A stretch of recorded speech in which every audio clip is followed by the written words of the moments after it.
کسی اخبار میں نہیں آیا، ان کا کوئی بھی چیز کسی بھی جگہ نہیں آئی، ان کا ایڈورٹائزر آسمانوں میں رہتا ہے، اس کی پرورشی کرنے والے آسمانوں میں رہتے ہیں، وہ سینہ سے سینہ، دل سے دل، دماغ سے دماغ تک پبلسٹی کرتے ہیں، لہذا اس کو کوئی نہ بھی جانتا ہو تو اس کماس کے انسان کو وہ خود ڈھونڈ نکالتا ہے جہاں سے اس کی پیاس بجھتی ہے، وہ خود ڈھونڈ نکالتا ہے، اللہ اس کے دماغ میں اتارنے لگ جاتا ہے، وہ ڈالنے لگ جاتا ہے۔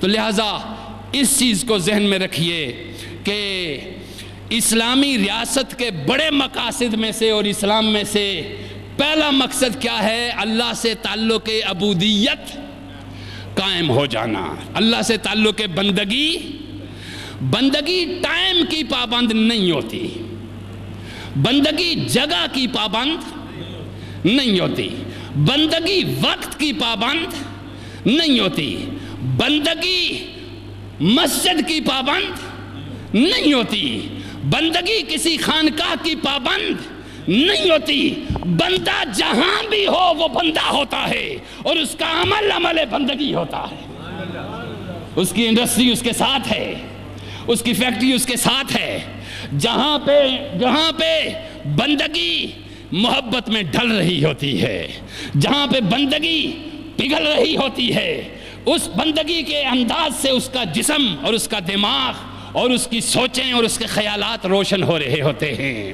اب ارشاد فرمایا، ذرا توجہ دیجئے، اسلام اور اسلامی ریاست کے مقاصد میں سے پہلا مقصد کون سا ہے؟ اللہ سے تعلق عبودیت اور بندگی کا قائم ہو جانا، اور یہ عبادت اور بندگی کا، عبودیت اور بندگی کا تعلق جس ذریعہ سے ہوتا ہے، جس عمل سے ہوتا ہے، اس عمل کو کہتے ہیں عبادت، اس عمل کو کیا کہتے ہیں؟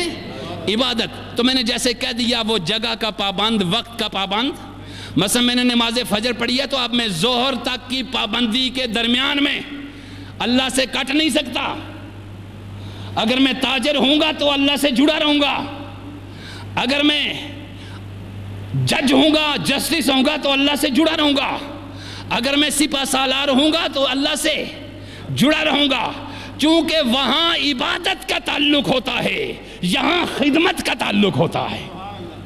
جس کی عبادت درست ہے مگر خدمت درست نہیں، اس کی بھی ایک آنکھ روشن نہیں ہے، اس کی بھی ایک آنکھ روشن، اور جس کی خدمت درست ہے اور بندگی کا تعلق قائم نہیں، اس کی بھی ایک آنکھ روشن نہیں ہے، اور جس کی نہ بندگی ہے، نہ عبادت ہے، نہ خدمت ہے، اس کی نہ آنکھ روشن ہے، نہ دل روشن ہے، اس کی کوئی بھی شے روشن نہیں ہے۔ تو پہلا تعلق بندگی، اور بندگی ایک خوبی پیدا کرتی ہے انسان کے اندر، یعنی اطاعت کی خوبی بیان کرتی ہے، وہ اس انتظار میں رہتا ہے کہ میں یہاں سے مارکیٹ تک جاؤں تو مارکیٹ کے درمیان میں جو راستہ ہے اس راستے میں میرے لیے میرے پروردگار کا کیا حکم ہے، میں چلوں تو کس طرح چلوں، میں سوچوں تو کس طرح سوچوں، میں کچھ خریدنے لگوں تو کیا وہ صرف میری ہی ضرورت ہے یا میرے بھائی کی بھی ضرورت ہے، میں کچھ پہننے لگوں کیا وہ صرف میری ہی ضرورت ہے یا میری بہن کی بھی ضرورت ہے، میں کچھ لینے لگوں تو کیا وہ صرف میری ہی ضرورت ہے یا میرے بیٹے کی ہی ضرورت ہے، نہیں، وہ ہر ضرورت مند کی ضرورت کا خیال رکھ کے جاتا ہے۔ اس لیے نبی پاک نے فرمایا کہ تم اپنے گھر میں اگر کچھ ہنڈیا بناتے ہو تو اس میں شوربہ زیادہ رکھو تاکہ تمہاری ہنڈیا کی خوشبو سے پڑوسی کے دل کو جو تکلیف پہنچی ہے ایسا نہ ہو کہ تمہاری خوشبو اس کو اذیت دے، لہذا اس میں سے اس کو بھی پہنچا دیا کرو۔ یہ ہے اسلام، یہ کیا ہے؟ اسلام، اور یہ ہے دین، یعنی اپنی ضرورت پوری مت کرو، اپنے بھائی کی ضرورت بھی، یہ اسلام، اور یہ ہے اطاعت، اس کو کیا کہا گیا؟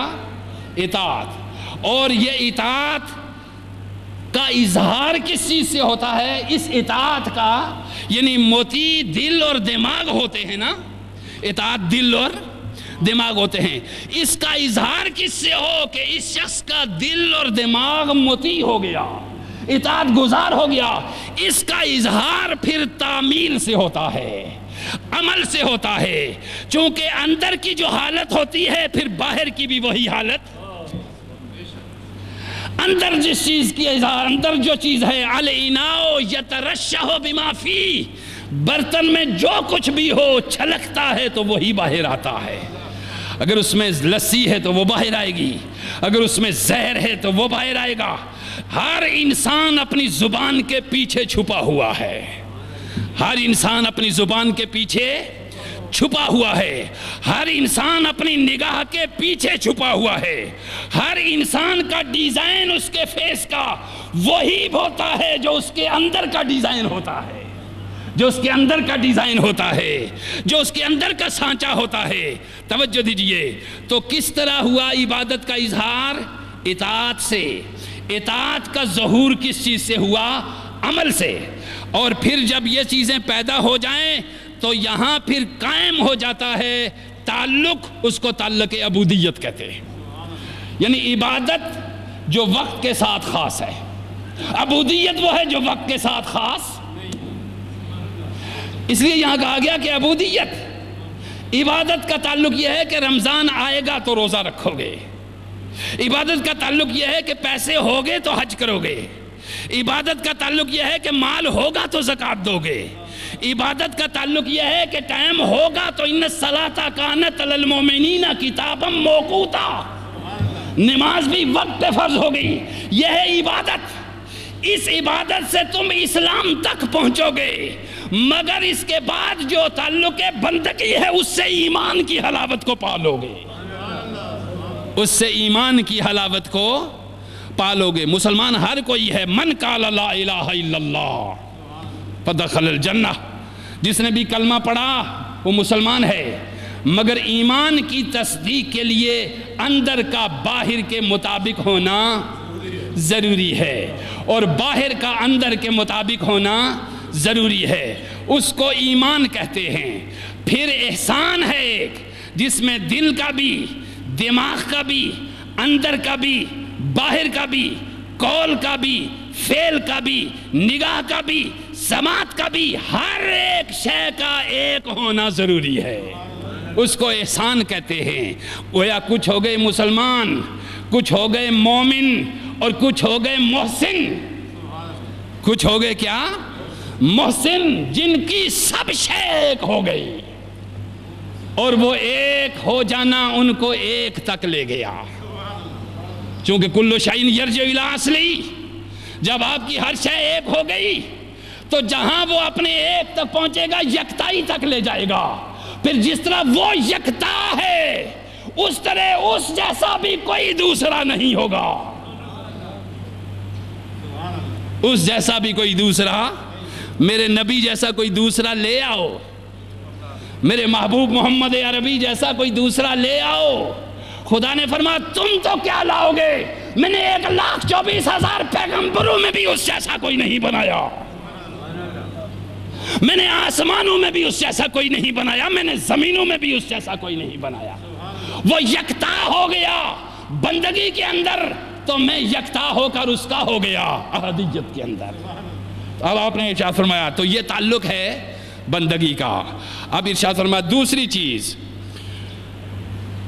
جب یہ بندگی کا تعلق قائم ہو جاتا ہے تو پھر اس کی عبادت اور بندگی میں ڈال کے جو شخصیت تیار ہوتی ہے، عبادت اور بندگی کے اندر ڈلی ہوئی شخصیت، عبادت اور بندگی کے سانچے میں ڈلی ہوئی شخصیت، یعنی بندگی، عبادت، اطاعت، تعمیل، اس کے سانچے میں ڈل کے جو بنتی ہے کیا؟ انسان کی شخص کی شخصیت، جو شخصیت بنتی ہے وہی شخصیت دنیا کے لیے رحمت بنتی ہے۔ بندگی، اطاعت، عقل اور شعور کی روشنی، ان ساری چیزوں سے مل کر جو شخصیت بنتی ہے وہی کائنات کے لیے کیا ہوتی ہے؟ رحمت۔ اور پھر اسی کے لیے پروردگار فرماتا ہے وَمَا أَرْسَلْنَاكَ إِلَّا رَحْمَةً لِلْعَالَمِينَ. یہ